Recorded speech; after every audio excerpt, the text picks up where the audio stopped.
Assalamualaikum warahmatullahi wabarakatuh.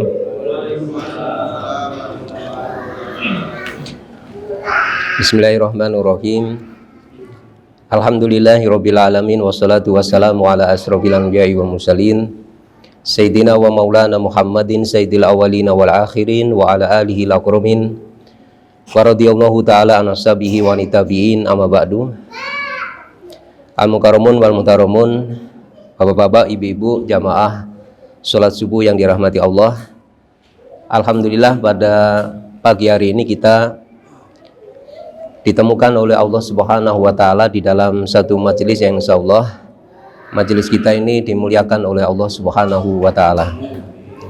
Dan tidak lupa mari kita gunakan kesempatan yang sangat baik ini di bulan yang penuh kemuliaan ini untuk bersama-sama berdoa memohon kepada Allah semoga apa yang kita kerjakan di pagi yang penuh keberkahan ini benar-benar menjadi bagian amal soleh kita di sisi Allah, sekaligus juga menjadi wasilah agar semua urusan kita dimudahkan oleh Allah Subhanahu wa taala dan kita dijauhkan dari semua kesulitan dan kesukaran. Allahumma amin.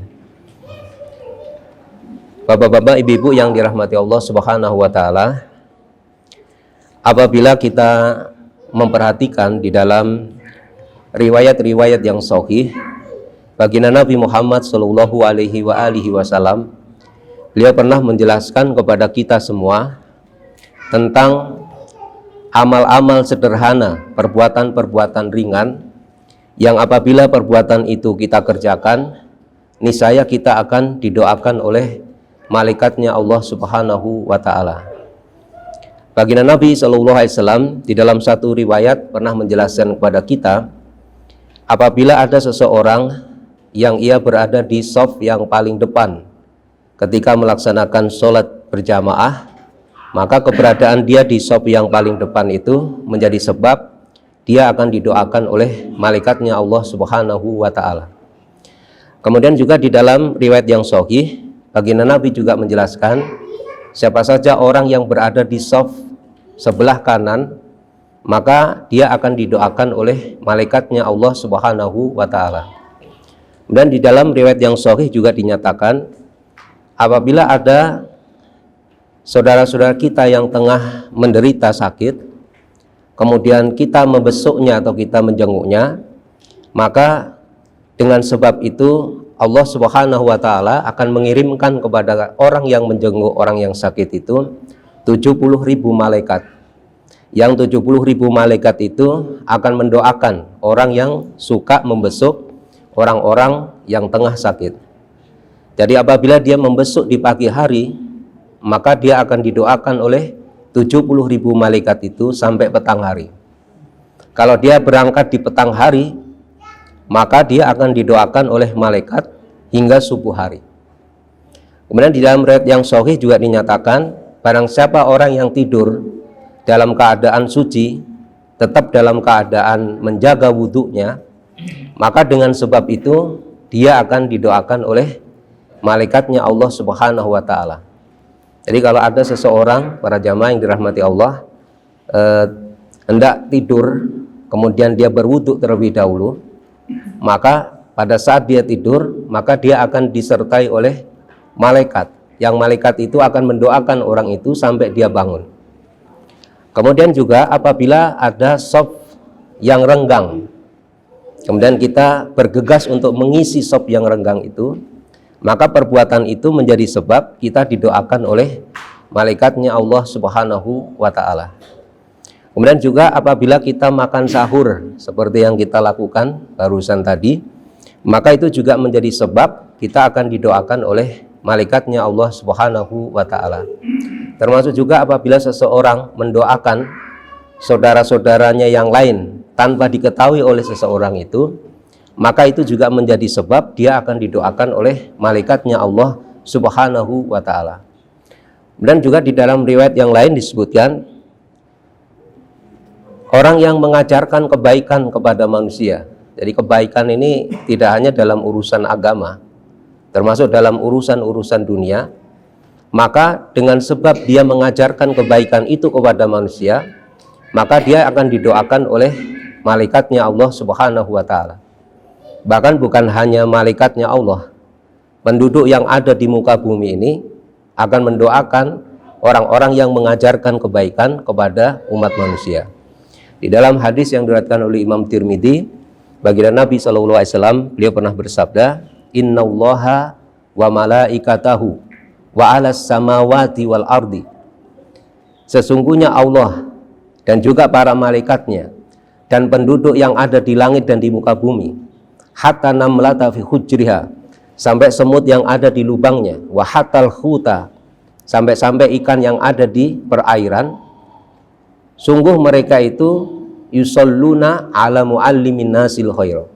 Mereka akan mendoakan kepada orang-orang yang mengajarkan kebaikan kepada manusia. Jadi para jamaah yang dirahmati Allah Subhanahu wa taala, masih banyak ya kalau kita mau mempelajari di dalam hadis-hadis amal-amal sederhana yang apabila itu kita kerjakan, maka kita akan didoakan oleh malaikatnya Allah Subhanahu wa taala. Nah, pagi hari ini kita akan mengkaji bersama-sama tentang sifat dan karakter yang apabila kita punya sifat dan karakter itu, kita akan didoakan oleh malaikat yang bukan sembarang malaikat. Ini adalah malaikat yang paling dekat kedudukannya dengan Allah Subhanahu wa taala. Malaikat yang oleh para alim ulama disebut sebagai pembesarnya para malaikat, yakni malaikat yang bertugas memikul arsy-Nya Allah Subhanahu wa taala. Kita akan mengkaji dua topik. Yang pertama, sifat dan karakter yang harus kita punyai, yang dengan sifat dan karakter itu kita akan didoakan oleh malaikat yang bertugas memikul arsy-Nya Allah Subhanahu wa taala. Kemudian kita juga akan mengkaji bersama-sama tentang doa-doa yang dipanjatkan oleh malaikat pemikul arsy bagi orang yang mempunyai sifat dan karakter tersebut. Dalam hal ini, para jamaah yang dirahmati Allah Subhanahu wa taala, kita bisa melihat ya di dalam Al-Qur'anul Karim, tepatnya di dalam surat yang ke-40, surat Ghafir atau surah Al-Mu'min. Ya, mulai ayat yang ke-7, di sana Allah Subhanahu wa taala berfirman, alladzina yahmilunal arsya wa man haulahu. Dan para malaikat yang bertugas memikul arsy, wa man haulahu, dan malaikat yang berada di sekitar arsy, yusabbihuna bihamdi rabbihim. Mereka itu selalu bertasbih memuji kepada Tuhan mereka. Wa yu'minuna bihi, dan mereka selalu beriman kepada Allah Subhanahu wa taala. Wa yastaghfiruna lilladzina amanu, dan mereka selalu memberikan doa permohonan ampun kepada orang-orang yang beriman. Jadi para jamaah yang dirahmati Allah, di dalam surat Ghafir ayat yang ke-7 ini Allah menjelaskan kepada kita semua bahwa malaikat yang bertugas memikul arsy-Nya Allah dan juga malaikat yang berada di sekitar arsy, mereka selalu memuji kepada Tuhan mereka dan mereka selalu beriman, wa yu'minuna bihi. Mungkin kita ada yang bertanya, mengapa di ayat itu disebutkan wa yu'minuna bihi, padahal malaikat itu pasti sudah beriman ya. Jangankan istilahnya ingkar atau kafir ya. Malaikat itu membangkang perintah Allah saja tidak pernah. Lalu mengapa di ayat ini disebutkan wa yu'minuna bihi, mereka selalu beriman pada Allah? Itu untuk menunjukkan fadilatul iman, keutamaan iman. Jadi kalau kita sudah memiliki iman, memiliki tauhid, memiliki keislaman, maka tauhid, iman dan Islam kita itu harus kita jaga sampai kita mati.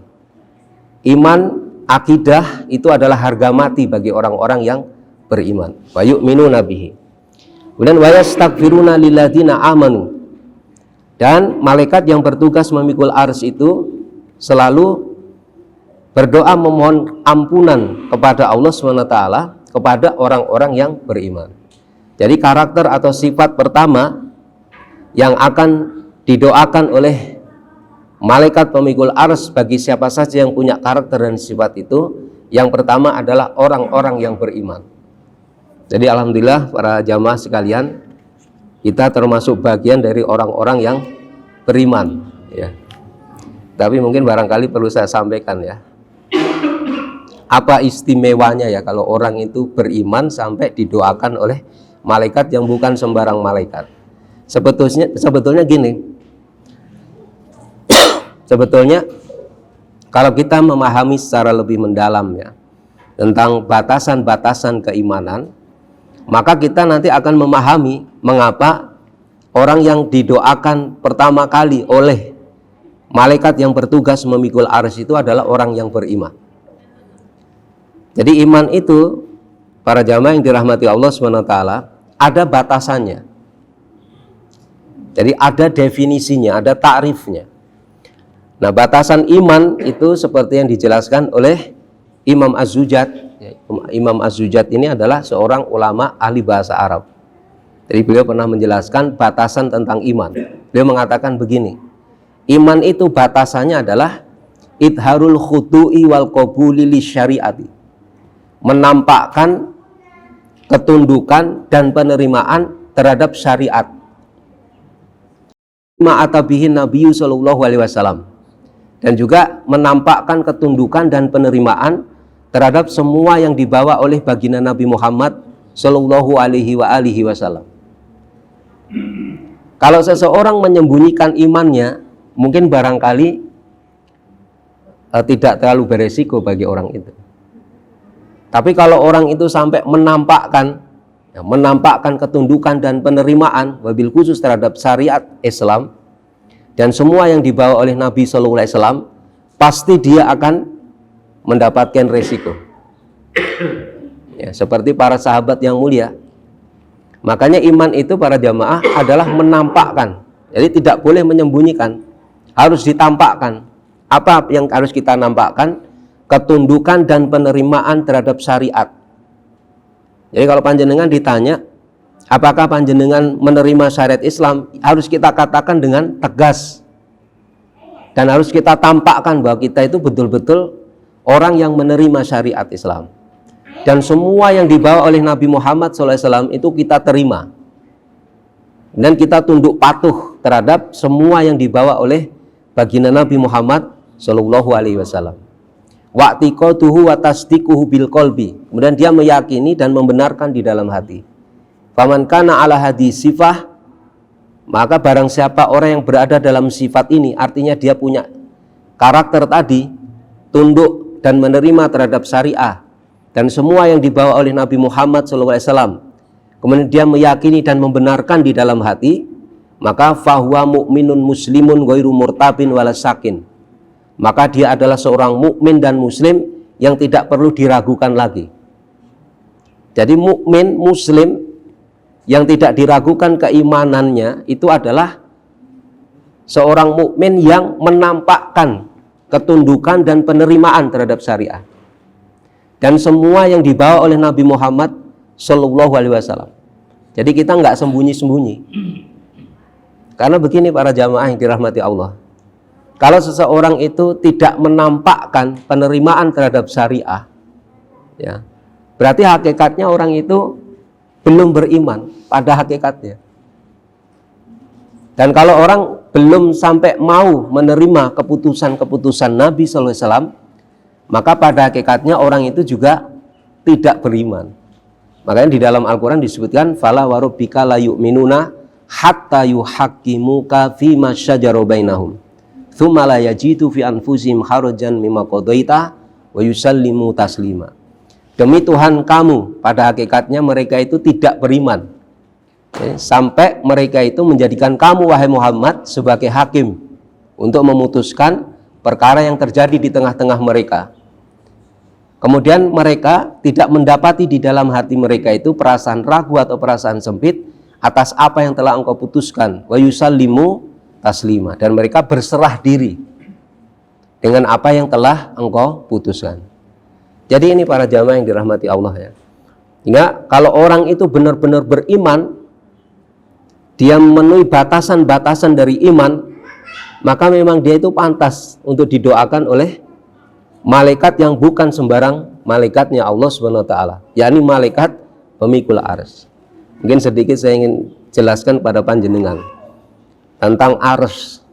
Arsy itu para jamaah adalah makhluk Allah yang paling puncak puncak dari makhluknya Allah itu adalah arsy.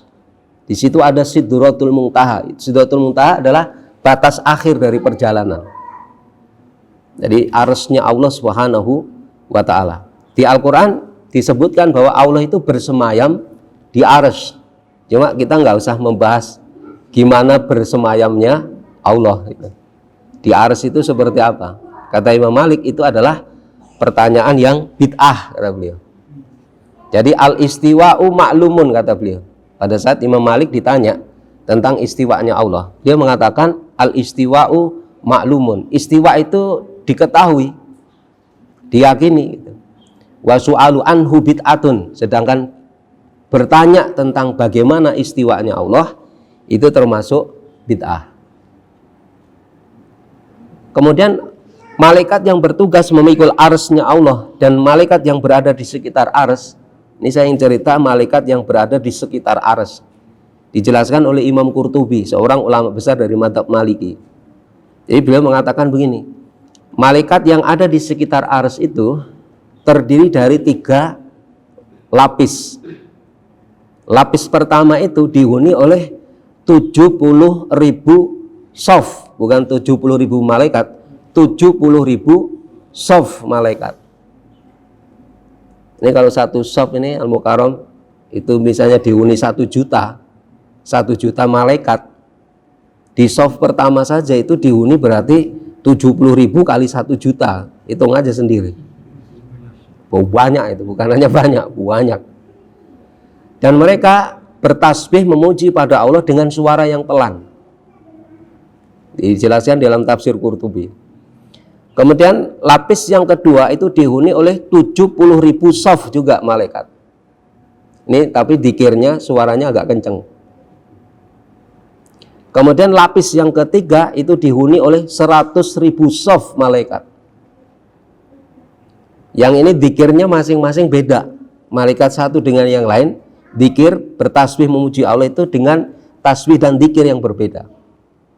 Coba kita bayangkan para jamaah ya, kalau kita didoakan oleh malaikat-malaikat seperti itu, tentu hidup kita juga akan semakin mudah. Di dalam menjalani kesukaran-kesukaran hidup, maka dengan adanya bantuan doa malaikat yang bukan sembarang malaikat, malaikat yang paling dekat dengan Allah SWT, maka kesukaran hidup kita itu bisa akan kita lalui dengan mudah.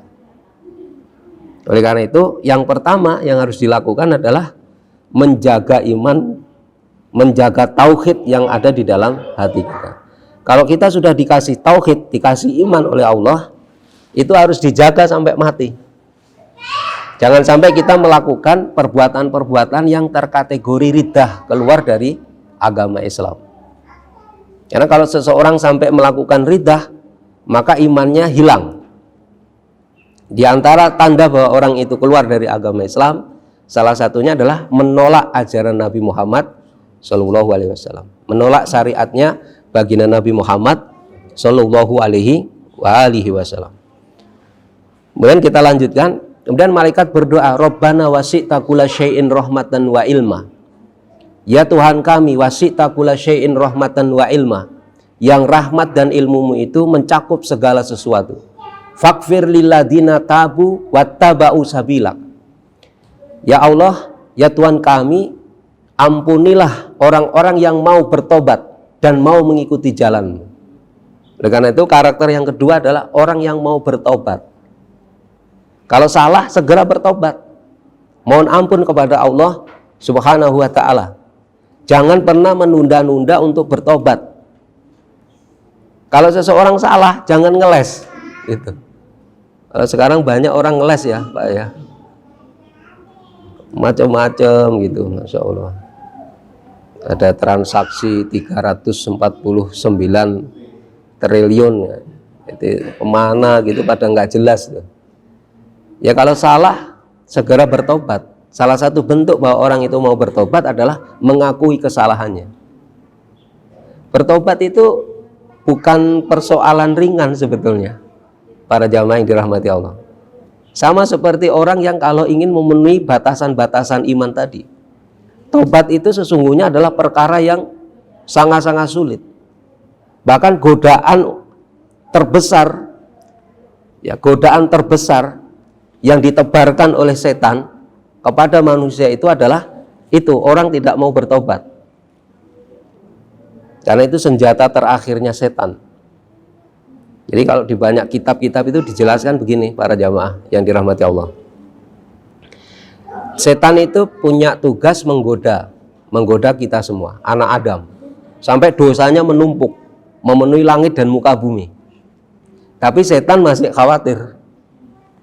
Karena apa? Karena kalau anak Adam itu mau bertobat, seluruh dosanya akan diampuni oleh Allah. Kan disebutkan di Al-Quran, innallaha yaghfirudz dzunuba jami'a. Sungguhnya Allah itu mengampuni dosa seluruhnya. Ya ayyuhalladzina amanu tubu ilallah taubatan nasuha. Nah, jadi taubat itu bukan perkara yang mudah gitu ya. Itu sangat sulit. Mengapa sulit? Karena orang yang tidak mau bertobat itu adalah hakikatnya orang yang sudah kena senjata pamungkas dari setan. Makanya dulu waktu turun firman Allah, ya ayyuhalladzina amanu tubu ilallah taubatan nasuha. Terus kemudian tadi turun firman Allah Subhanahu wa taala, sungguhnya Allah itu mengampuni semua dosa. Maka ada satu kisah ya, ikhwan fillah yang dirahmati Allah, itu seluruh bangsa setan dari kalangan jin itu berkumpul untuk mendiskusikan tentang turunnya ayat itu tadi. Jadi yang ketuanya bilang begini, wah ini kita mengalami kecelakaan yang sangat besar ini. Mengapa begitu? Karena sekarang ini turun berita dari langit, ya, turun berita dari langit, kalau ada anak Adam yang dosanya banyak, tapi dia mau bertobat, maka dosanya akan diampuni oleh Allah. Sia-sia berarti amal perbuatan kita selama ini. Kita menggoda anak Adam mati-matian, sampai dia dosanya menumpuk, tapi kalau dia mau tobat, mungkin nggak sampai detikan ya, mungkin ya 1 detik mungkin nggak sampai itu. Ya Allah, saya ampuni dosa saya ya Allah, tulus ikhlas, diampuni semua oleh Allah. Makanya di dalam rapat itu akhirnya diformulasikan taktik atau senjata pamungkas dari setan. Apa itu? Anak Adam digoda terus sampai dia maksiat, sampai istilahnya kafir. Tapi dia masih khawatir. Dia masih khawatir itu setan. Harus sampai dipastikan bahwa orang itu tidak mau bertobat. Itu sebetulnya. Jadi kalau orang sudah nggak mau bertobat, mohon maaf, itu berarti dia sudah terkena serangan pamungkas dari setan. Dan di antara amal perbuatan yang paling disukai oleh Allah itu adalah orang yang mau bertobat. Mungkin di dalam kitab Riyadhus Shalihin yang mungkin sering baca itu, kan diceritakan kalau misalnya ada ditamsilkan oleh Nabi SAW itu orang yang tengah melakukan satu perjalanan, dia membawa onta dan semua perbekalannya ditaruh di onta itu, dan dia melakukan perjalanan di tengah dataran yang sangat-sangat terik, sangat luas gitu. Nah, pada saat dia istirahat di bawah pohon, dia tidur, ontanya hilang. Semua akomodasi ada di onta itu. Dia cari kemana-kemana, ontanya nggak ditemukan. Dan saat dia saking ini ya, saking capeknya, sudah sangat serius mencarinya, akhirnya dia putus asa. Saking putus asanya, akhirnya ngeletak lagi, tidur lagi. Begitu dia bangun, ontanya sudah ada di depan dia. Itu panjenengan pasti akan, Masya Allah, itu senang sekali itu. Nah, Allah jauh lebih senang dibandingkan orang yang seperti tadi. Kalau ada orang yang mau tobat, memohon ampunan kepada Allah SWT atas dosa dan maksiat yang dia lakukan. Makanya para jamaah yang dirahmati Allah, kalau salah ya, kalau banyak maksiat, segera bertobat. Apalagi nyun sewu kalau yang sudah sepuh-sepuh. Nih Pak D Jumari Al Mukarram. Ini tidak menyinggung beliau ini karena juga sudah sepuh saja. Cuma casingnya aja Pak Haji ini. Jadi kalau kadang-kadang gini ya, kalau orang yang sudah sepuh itu dia pengennya itu balik ke kampung. Balik ke kampung melihara, kalau orang Jawa nih Pak Haji, nggak tahu nih kalau orang Padang ya, melihara burung, nanti sore-sore bikin kopi di situ, terus baca koran gitu kan, sambil ituin burungnya gitu. Itu berarti gini, kalau menurut saya itu orang tua yang, mohon maaf ya, agak salah dalam berpikirnya. Kalau sudah sepuh, sudah tua kayak kita ini, itu harusnya gaspol. Taatnya pada Allah harusnya gaspol. Dakwahnya juga harus gaspol. Dakwahnya jelas gitu. Sudah tua nggak jelas dakwahnya. Jadi harusnya kalau sudah semakin tua ini semakin dekat pada Allah. Bahkan kalau batas waktunya orang-orang Madinah itu di dalam hadis juga disebutkan, itu kalau sudah masuk usia 40 tahun itu orang harus establish ininya, apa namanya, personalitasnya, hatinya itu sudah harus establish. Ada yang memberikan batasan 60 tahun. Makanya penduduk Madinah itu dilaporkan oleh para alim ulama, kalau sudah memasuki usia 40 tahun mereka akan fokus pada ibadah. Karena ini usia-usia yang istilahnya sudah diberi tangguh oleh Allah. Jadi jangan sampai malah kita nih tua malah nggak gaspol gitu ya, nggak gaspol dalam taat pada Allah. Jangan, malah harusnya gaspol. Karena apa? Karena usia kita sudah hampir mendekati ajal. Ya kayak gitu. Jangan malah, waduh ini kayak ini di Jakarta sudah sumpek, udah balik ke kampung gitu. Apa namanya itu, angon kebu atau angon sapi gitu ya. Jangan. Ingin apa, ke zona nyaman misalnya. Zona nyaman. Jangan, nggak boleh seperti itu malah kayak maksudnya ngurusi masjid. Alhamdulillah Pak Haji ya, dia beliau ngurusi masjid. Alhamdulillah dekat dengan Allah terus ya, di rumahnya Allah. Jadi orang yang bertobat itu susah. Kalau kita melihat perjalanan orang-orang yang mau bertobat pada Allah itu nggak mudah ternyata. Banyak yang menentang, mulai keluarganya, istrinya, kadang-kadang gitu. Belum nanti juga orang-orang yang punya kepentingan dengan dia.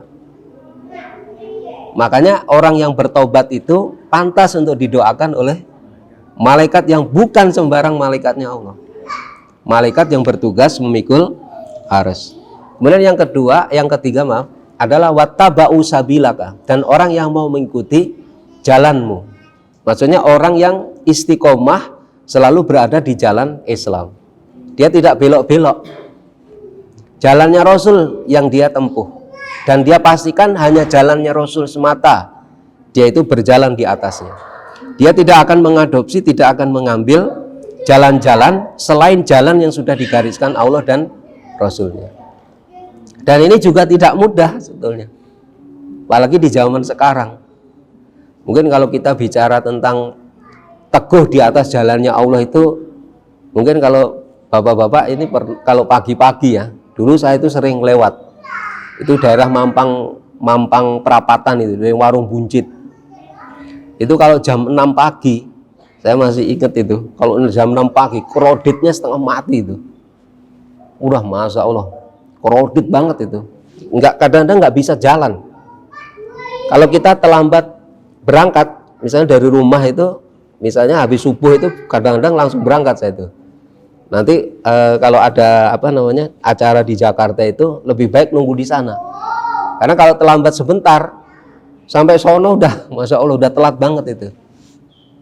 Kalau panjenengan berada di jalan yang kredit seperti itu, kemudian di sampingnya itu ada jalan yang lempeng, pakai AC lagi gitu, pasti jenengan kan pengen belok tuh ya, atau cari jalan alternatif kalau macet itu pasti. Pengennya kayak gitu. Begitu nemu jalan alternatif, pasti dia akan masuk ke jalan itu. Nah, kita teguh di atas jalannya Allah itu memang sumpek kadang-kadang. Sumpek. banyak masalah gitu tuh. Ya, terus apa ya, banyak godaannya gitu.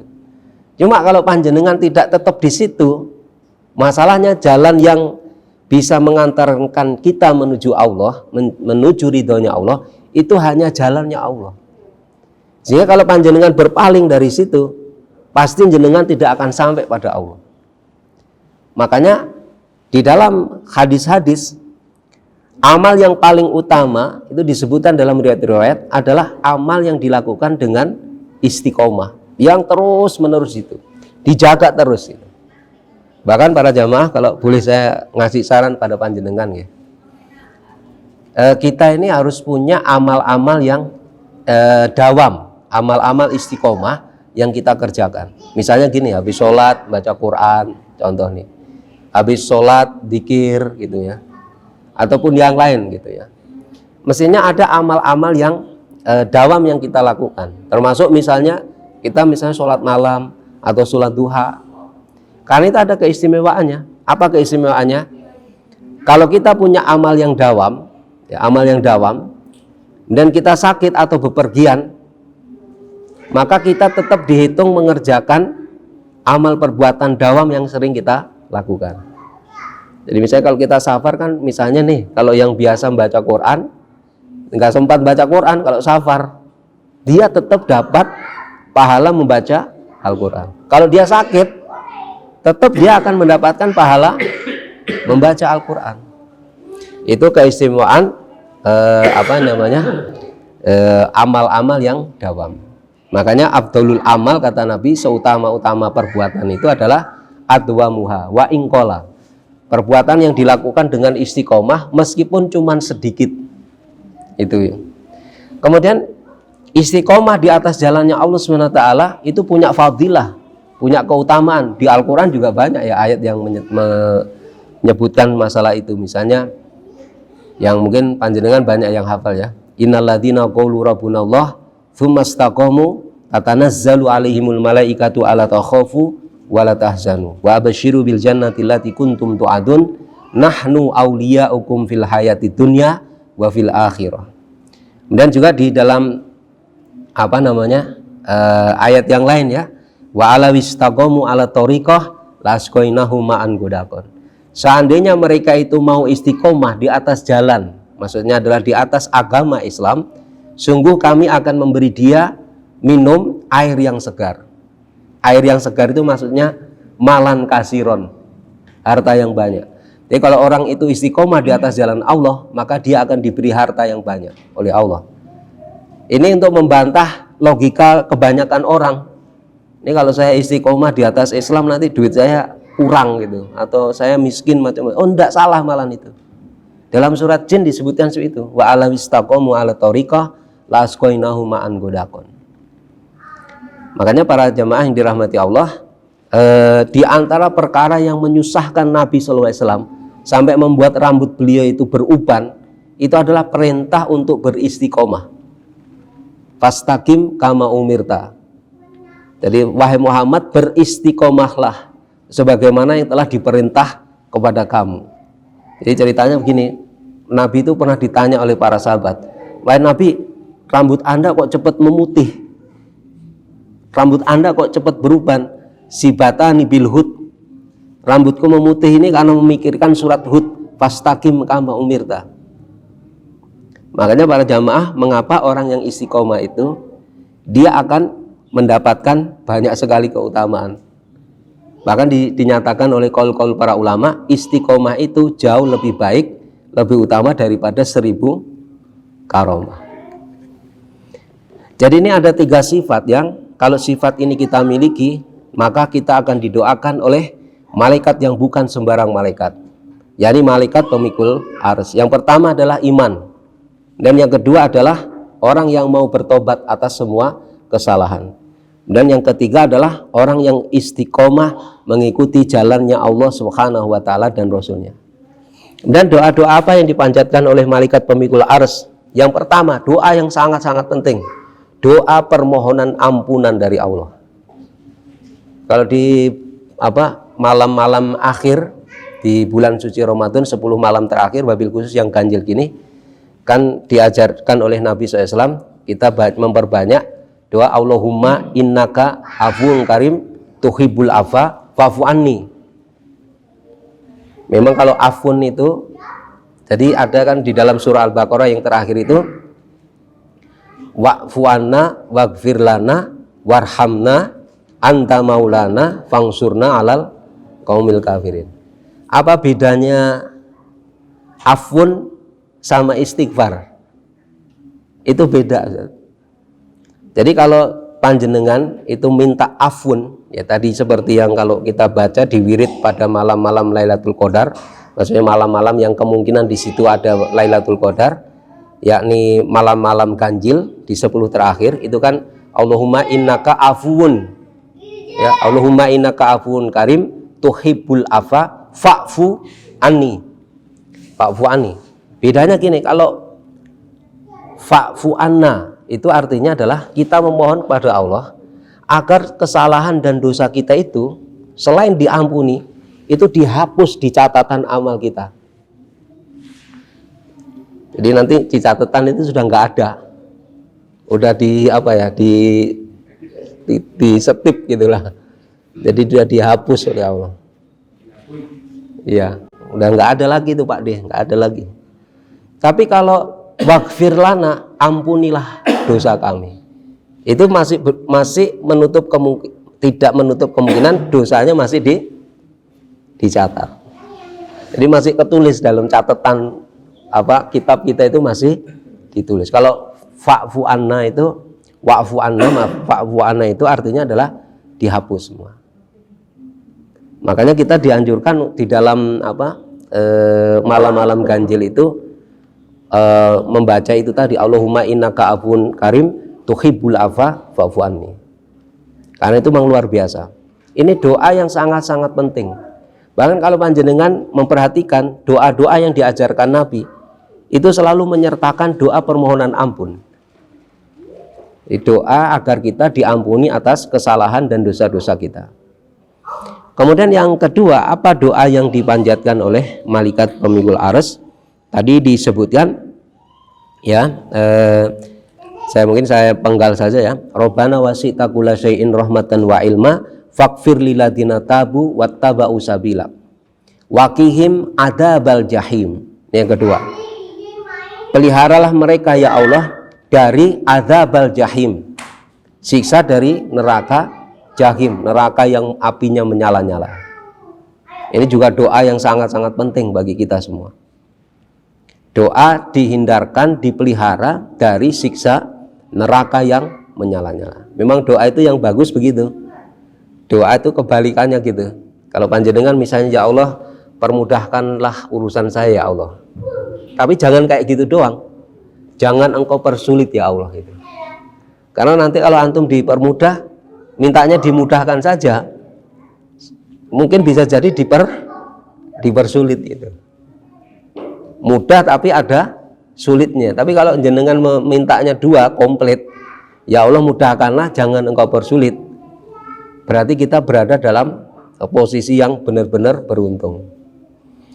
Jadi yang kedua adalah doa agar kita dipelihara dari siksa api neraka yang menyala-nyala.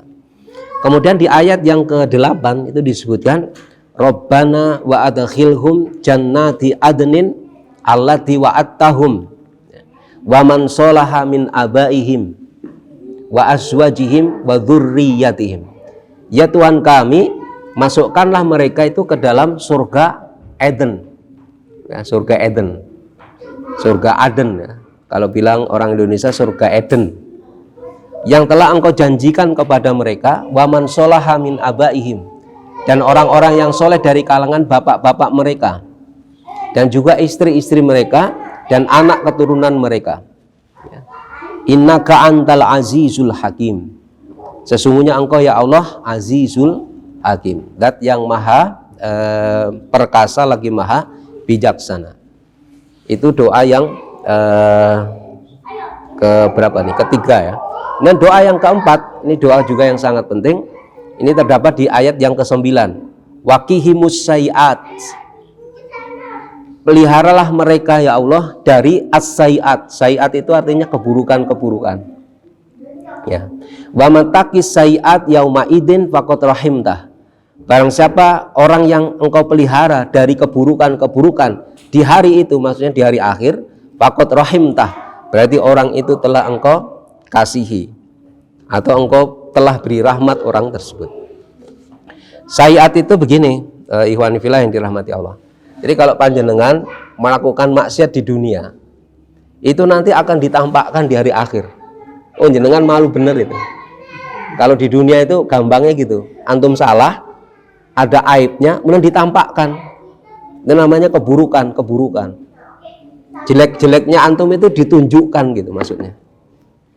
Nah, dengan perantara doa ini, Allah akan memelihara kita dari ditampakkannya keburukan-keburukan kita. Makanya doa yang sangat-sangat penting nih. Jadi doanya penting, yang mendoakannya juga bukan sembarang malaikatnya Allah Subhanahu wa ta'ala. Jadi waqimus sayiat wa man taqis sayiat yauma idin faqad rahimtah. Dan di ayat yang ke-9 itu ditutup wadzalika huwal fauzul adzim. Yang demikian itu adalah kemenangan yang sangat besar. Jadi ini para jamaah yang dirahmati Allah ya, yang bisa saya sampaikan kepada jenengan semua. Yang intinya adalah begini ya. Di malam-malam terakhir di bulan suci Ramadan, wabil khusus di 10 terakhir di ganjilnya, itu memang kita harus memperbanyak untuk mendekatkan diri pada Allah SWT dan mengisinya dengan amal-amal yang utama. Di antara amal yang utama ya kita duduk bermajelis seperti ini, kita niatkan untuk tolabul ilmi. Tolabul ilmi itu lebih utama dibandingkan mengerjakan amal-amal sunnah. Bahkan jenengan kalau sholat tahajud, ya sholat tahajud, baca Quran atau mengerjakan amal-amal sunnah, itu nggak bisa mengalahkan panjenengan duduk di majelis ilmu. Kalau orang berilmu pasti akan dia memilih mana yang lebih utama.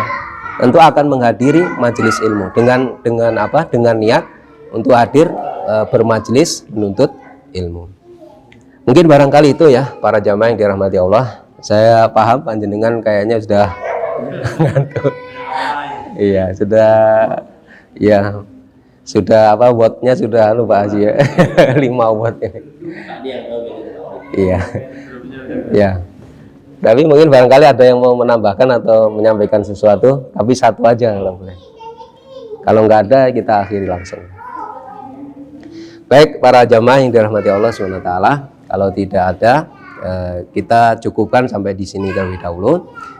Semoga Allah SWT menerima seluruh amal perbuatan ya yang kita kerjakan di bulan suci Ramadan ini, baik yang wajib maupun yang sunnah, dan tetap memberikan kekuatan bagi kita semua untuk mengisinya sampai pada hari yang ke-29 atau ke-30 ya. Amin amin ya rabbal. Dan kita berharap kita bisa bersua dengan malam Lailatul Qadar. Karena di antara keutamaan orang yang bisa bersua dengan malam Lailatul Qadar dan dia berdoa tadi, Allahumma innaka afuwwun karim tuhibbul afwa fa'fu anni, maka atau dia pas saat itu sholat malam, maka dosa sebelumnya akan diampuni oleh Allah.